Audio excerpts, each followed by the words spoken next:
अच्छा, हम आपको जेपी नड्डा के घर के बाहर लेकर के चलते हैं। शोएब रजा हमारे साथी वहां पर मौजूद है। शोएब, बताइएगा जरा क्या क्या कुछ गहमा गहमी है वहां पर, किसके आने की बात अभी कही जा रही है? बिल्कुल, देखिए सौरभ जी, लगातार 3 बजे से हम देख रहे हैं कि गहमा गहमी तो यहाँ पर बहुत ज़्यादा है, लेकिन वसुंधरा राजे का इंतजार यहाँ पर किया जा रहा है। उससे पहले जो उत्तर प्रदेश के सीएम योगी आदित्यनाथ है वो यहाँ पर पहुँचेंगे। उनका बाकायदा यहाँ पर नाम भी लिखा हुआ है। हमारी जो बातचीत हुई अंदर जो सिक्योरिटी से जुड़े हुए लोग हैं और योगी आदित्यनाथ से की सिक्योरिटी से जुड़े हुए जो लोग हैं वो भी यहाँ पर कुछ लोग पहुँचे हुए हैं। तो 6:30 बजे तो वो यहाँ पर पहुँचने वाले हैं। अभी कुछ देर पहले प्रधानमंत्री नरेंद्र मोदी से भी उनकी मुलाकात हुई और रात 9 बजे गृह मंत्री अमित शाह से भी की मुलाकात होनी है। लेकिन लगातार जो सबसे ज्यादा नजरें हैं वो इस बात पर है कि वसुंधरा राजे से किस वक्त मुलाकात होगी, क्योंकि लगातार जो टाइमिंग है 3:30 बजे, फिर 5 बजे और अब ये कहा जा रहा है कि शायद 7 बजे तक वसुंधरा राजे यहाँ पर पहुंच सकती है। हालांकि हमें जो जानकारी मिली है उसके मुताबिक ये बात कही जा रही है कि दिन के वक्त वसुंधरा राजे की बातचीत जो राष्ट्रीय अध्यक्ष है बीजेपी के जेपी नड्डा उनसे हुई फोन पर, लेकिन उनकी तरफ से जेपी नड्डा की तरफ से ये बात मानी भी गई, जो जानकारी मिली कि हाँ बातचीत हुई, लेकिन टाइम को लेकर के किस वक्त मुलाकात होनी है ये तमाम चीज़ें का जिक्र नहीं किया गया। जानकारी ये भी मिल रही है आवाज से कि जो लिस्ट बनती है उसमें चूंकि हमने जिस तरह से बताया कि सीएम योगी आदित्यनाथ का बाकायदा नाम लिखा हुआ है कि 6:30 बजे, वक्त लिखा हुआ है कि 6:30 बजे वो यहाँ पर आएंगे कुछ देर के बाद।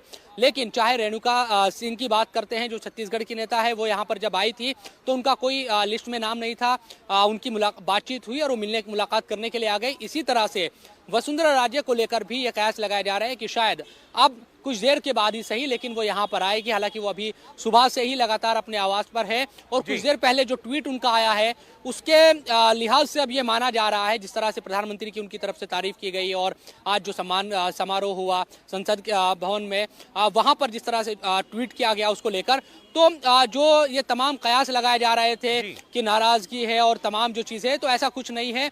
और ये लगातार बात भी हो रही है कि वक्त मिलते ही वसुंधरा राजे राष्ट्रीय अध्यक्ष जेपी नड्डा के पास पहुंचेगी और यहाँ पर जो भी आगे की चीजें हैं उनको लेकर डिस्कशन यहाँ पर किया जाएगा। तो अभी इंतजार ही हो रहा है और दोपहर से समय तालिका में योगी आदित्यनाथ का नाम तो दर्ज है, वसुंधरा राजे का जो है अभी तक दर्ज नहीं है। और सुबह की संसदीय दल की मुलाकात की तस्वीरें जो हैं, वीडियो शाम को वसुंधरा राजे शेयर कर रही हैं कि प्रधानमंत्री मोदी जी की जीत में सबकी जीत है। देवेंद्र, और देखिए इसमें बहुत ज़्यादा बिटवीन द लाइंस पढ़ने की बात नहीं है। ट्वीट वाले मामले की अगर बात करें तो दूसरी चीज़ की शेड्यूल में सौरभ नाम नहीं होना, हम सभी जानते हैं कि इस तरह के वीआईपीज होते हैं तो इनका शेड्यूल 24 घंटे पहले आमतौर पे जो सिक्योरिटी को दिया जाता है वो लिस्टेड बाहर होगी। शोएब जो बता रहे हैं निश्चित तौर पे बाहर जो सिक्योरिटी पर्सन के लोग हैं वो ये बता रहे होंगे।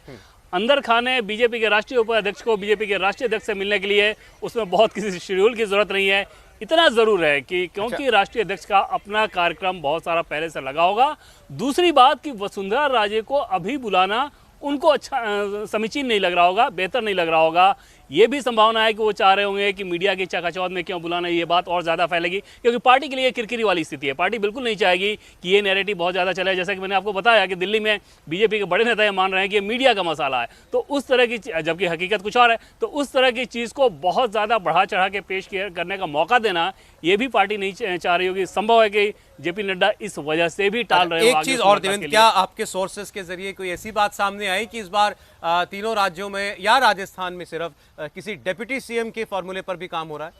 अभी से थोड़ी देर पहले किसी बड़े नेता से बातचीत हुई थी सौरभ, लेकिन इस पर कुछ भी उन्होंने इन्फॉर्मेशन देने से इनकार किया। उसमें सिर्फ हमें ये जानकारी मिली कि कल केंद्रीय पर्यवेक्षक जाएंगे।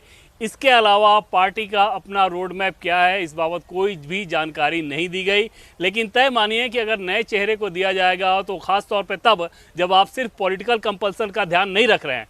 इनफैक्ट आप दूसरे शब्दों में कहें कि पॉलिटिकल कंपल्सन का ध्यान रख ही नहीं रहे हैं। अगर अदरवाइज पॉलिटिकल कंपल्सन का ध्यान रखना होता तो वसुंधरा तो बहुत स्वाभाविक चॉइस हो सकती थी पॉलिटिकली अगर देखें तो, लेकिन पार्टी उससे आगे का सोच रही है और उस लिहाज से अगर किसी नए चेहरे को आगे लाया जाएगा तो बहुत संभावना इस बात की रहेगी कि क्षेत्र का इक्वेशन ध्यान में रखने के लिए, कास्ट का इक्वेशन ध्यान में रखने के लिए डिप्टी सीएम भी दिया जाए हर एक राज्य में।